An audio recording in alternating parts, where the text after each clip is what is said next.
Hi there, I'm John Blake. A friend of mine recommended your service. I'm in need of assistance. My friend mentioned that you have tow trucks capable of safely pulling cars. Nice to meet you, John. Before we proceed, we'll need your contact details to fill out our service form and dispatch our staff. Sure. I live at 116 Charlecote Road in Salisbury. Charlecote. Thank you for providing your address, John. This will help us keep your information up to date. Could you also provide me with your postcode so that we can send you detailed service information via mail? My postcode is SE13AL. Perfect, we have that noted down. Now, could you please let me know the make of your car? This will help us send mechanics with relevant experience. I drive a Honda Accord. I bought it last year. It's brand new. Great, we have that information on file now. Lastly, could you please provide me with the registration number of your car? This will make it easier for us to locate your vehicle. The registration number is S232TAT. Thank you, it's been noted down. If it's helpful, could you also tell us the color of your car? The car was originally red, but my wife recently painted it green. Thank you for sharing that detail, John. It will definitely help with vehicle identification. Now, could you please briefly explain what happened? It's possible that my vehicle is running low on oil. I only realized it after I began driving on the motorway and couldn't find a gas station. That's when I decided to exit the motorway. I see. We'll make sure to bring some fuel. Please continue. I wasn't familiar with the road conditions, and when I was searching for a station to refuel my car, I got it stuck in the mud. I'm sorry to hear that. Are you currently in a safe location? Yes, I'm near a bridge. I spotted a road sign around 100 meters away indicating that it's Albany Road. All right, let's organize assistance for you. Is there any urgency? Yes, my mother has a back injury and is unable to move. I wanted to call an ambulance, but she refused. She believes she will recover soon. I'm sorry to hear about your mother's condition. Let me dispatch help right away. Given the distance, it will take our mechanics approximately 40 minutes to reach your location. Thank you, although it's quite a distance. I can't spot any convenience stores nearby, and the wind is really strong today. I understand. Please make sure your mother is comfortable. My suggestion is to find a warm place where you can take care of her. Your mother's well-being is our top priority. Thank you for your understanding and prompt response. I really appreciate your support. I'll keep you informed of any updates or changes.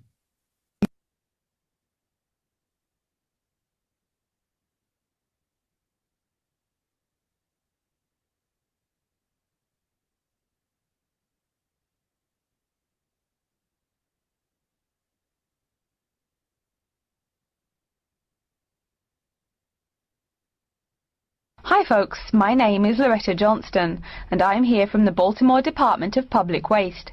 Thank you for coming out to our community meeting tonight. I've got a few words to say about the waste collection here in Baltimore.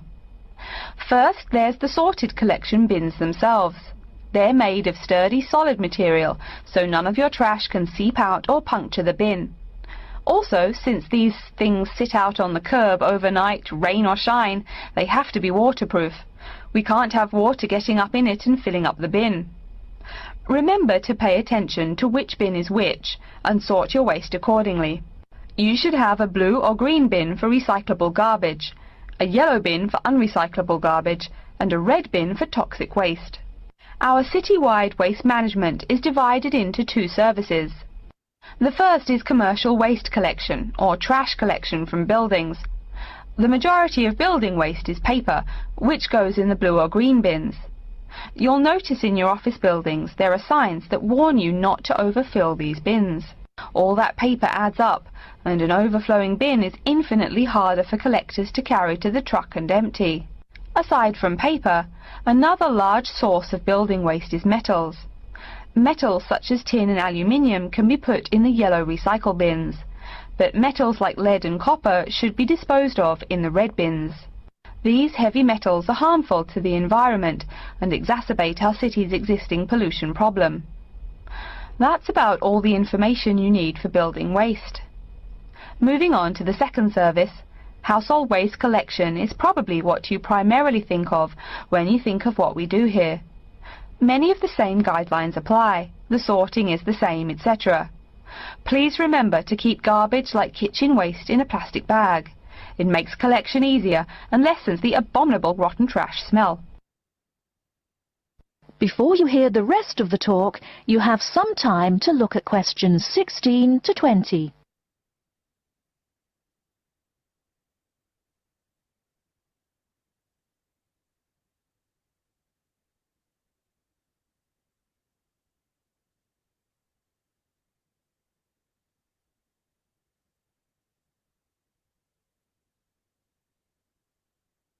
Now listen and answer questions 16 to 20. So, after we take your trash away, what happens to it? We take all the garbage to one of a number of garbage disposal plants, each of which is located in the middle of an open space of some sort. No one wants to have their home or office right next door to a waste disposal plant, right?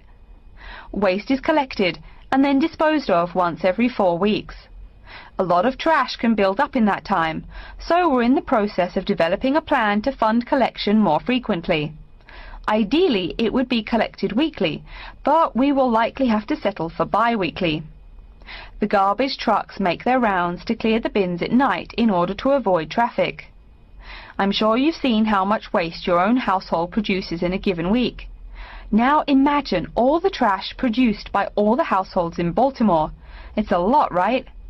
It may surprise you that this amount is only marginal compared to commercial waste. Yep, the main waste producers are actually businesses, industrial facilities, retail and offices. Hard to believe humans produce that much waste, right? No wonder we have pollution problems. Anyway, after all incoming waste is sorted, recyclables are sent to a recycling plant, while garbage and toxic waste are transported to their respective areas of the plant for treatment. Items such as stones, which should not be disposed of in our bins, are separated out and discarded. Once the trash has undergone the treatment process, it is compacted and disposed of with all the other trash. And finally, when the landfill space is full, it is buried deep underground, and in time, something new is built on the land. That's everything about waste collection. Thank you for listening. Are there any questions?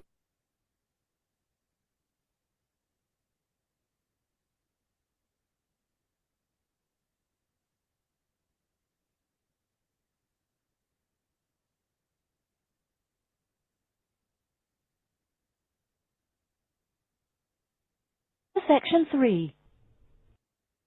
Section 3. You will hear a student called Julie talking to her classmate named Ricky about a new essay that Professor Johnson assigned. First, you have some time to look at questions 21 to 24.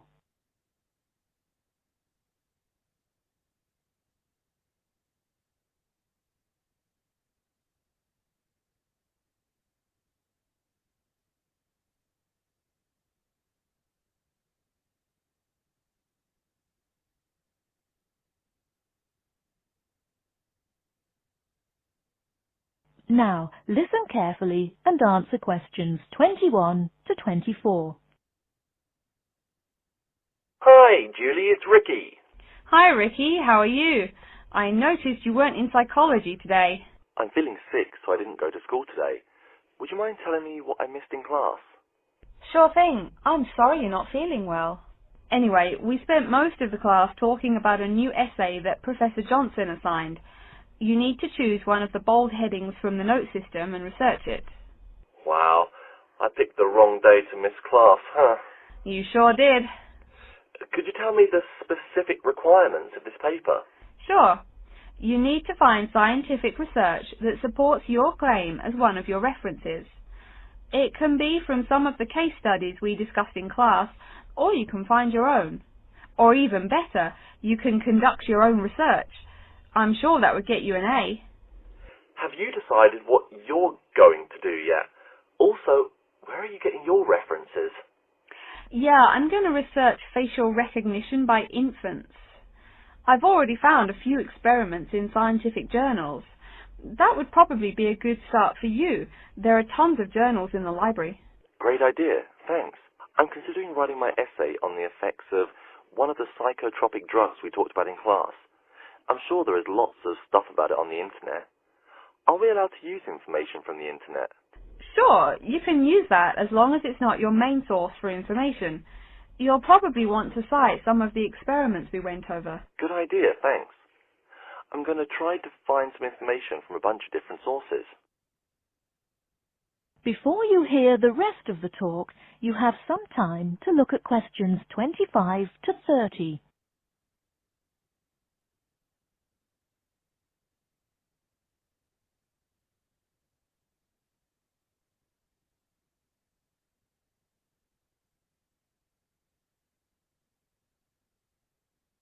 Now listen and answer questions 25 to 30.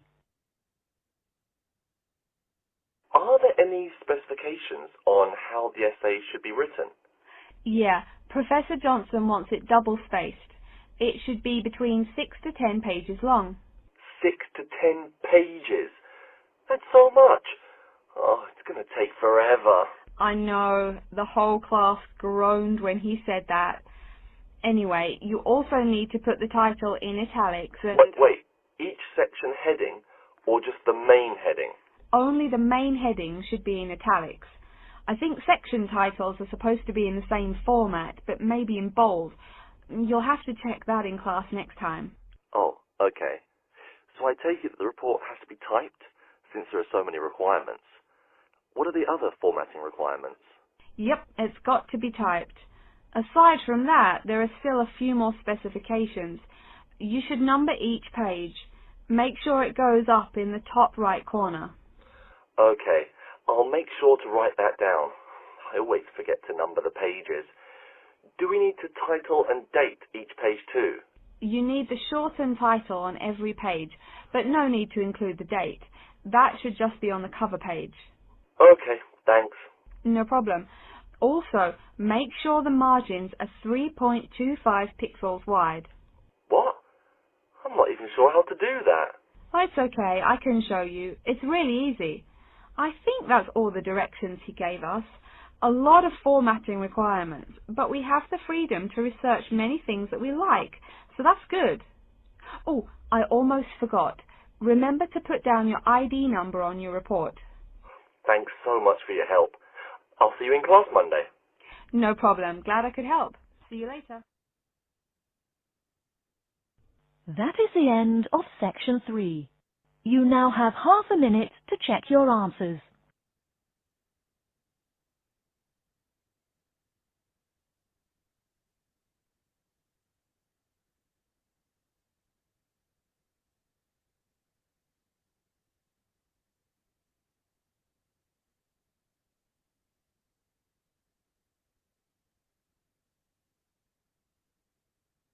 Now turn to section 4.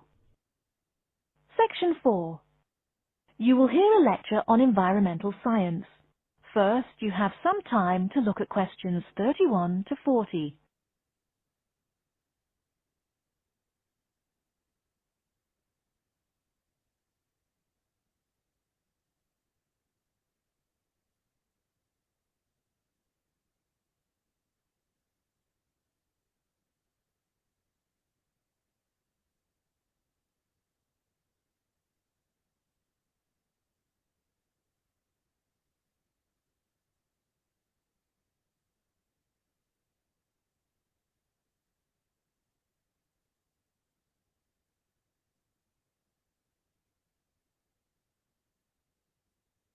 Now, listen carefully and answer questions 31 to 40.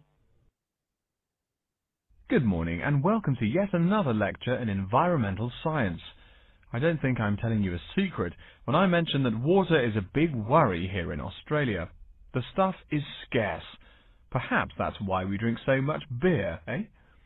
Seriously though, a safe and reliable source of water is one of the great concerns of people everywhere. Moreover, as the world population grows, the pressure on existing water supplies grows greater and greater. Think about it. Our economic system demands that there be more and more consumers. The growing number of people has been tied to climate change, including droughts. So more people means less water. But our economic system demands a high birth rate. Forget about oil. Soon enough you will see wars for water. Mark my words. But today I'm going to confine my remarks to Australia. As noted already, here down under the water supply is extremely scarce. The only drier continent is Antarctica, and remember, no one really lives there anyway. Moreover, in recent years, the wind patterns have changed. Rain that used to fall on the country now falls out to sea hundreds of miles to the south. Now, when I speak of people needing water, most of you probably think of drinking. Certainly everyone needs water for drinking, but surprising as it may sound, drinking is not anywhere near being the main use for water. Most water is actually used for washing. When you take a shower, you probably use well over 100 litres of water. Every time you flush your toilet, that's about 8 litres, but most people drink no more than 2 litres or so per day. So, where to get water? It could be obtained from rainwater, but often rainfall consists of other harmful pollutants that evaporated with the water. In fact, acid rain, an intense example of this, causes harmful effects on the wildlife of the habitat on which it falls. Water from underground could also be used, though it is more difficult to contain and often must go through an extensive cleansing process. The purest water is found in rivers, creeks, lakes and dams. And, sad to say, Australia has precious few of these. Really, how many of your hometowns have rivers? Year-round rivers, I mean. The soil tends to be sandy, so water soaks into the ground. Many places are rocky too, so 87% of the rainfall is lost to evaporation. That's almost twice the evaporation rate in my native Canada. Speaking of rain, we already heard how rainfall is diminishing here in Oceania. The quantity itself isn't the only problem either. Going back to the problems with obtaining rainwater, a further problem is that rain is a useful source of water only if air pollution is fairly mild. Again, you're in a situation where you can't win. You need water where most people live. People tend to build cities where rainfall is adequate, but then modern cities tend to feature polluted air, which renders the rain far less easily usable. Okay, let's take a look at the table here. You'll see it showing the relative pollution of rainfall in the world's cities. The more people, the dirtier the rain. This is becoming a huge concern for people in the West, who want their water to be pure and safe. Though reliable drinking water is important everywhere, the concern in the West is reflected in all the government regulations and political campaigns aimed at solving this problem.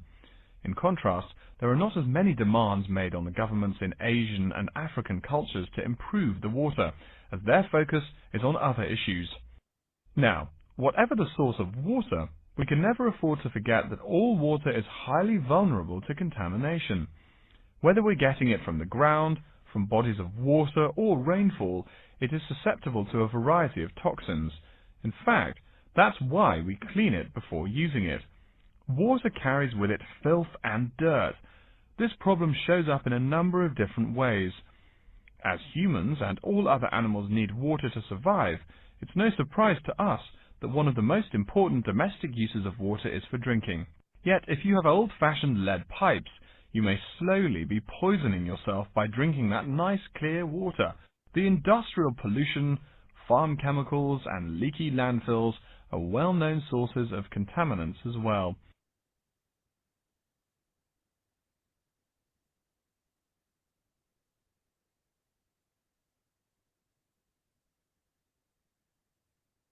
So what is being done to ensure we Australians a safe and steady supply of drinking water?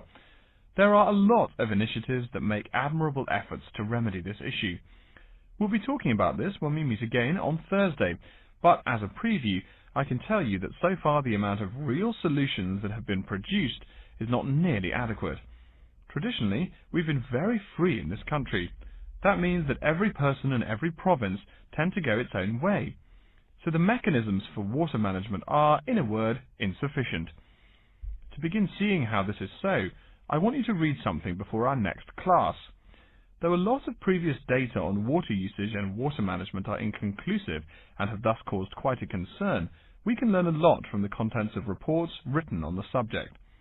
The basis for the government's water policy is the 1989 White Paper reporting on water use, present and future. If you compare the numbers offered in the paper with those in the text, you'll find that the report is rather untrustworthy. Truth being told, I'm being too kind when I say that. That is the end of section 4.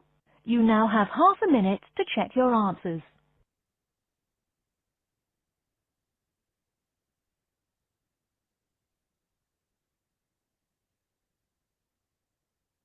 That is the end of the listening test. In the IELTS test, you will now have 10 minutes to transfer your answers to an answer sheet.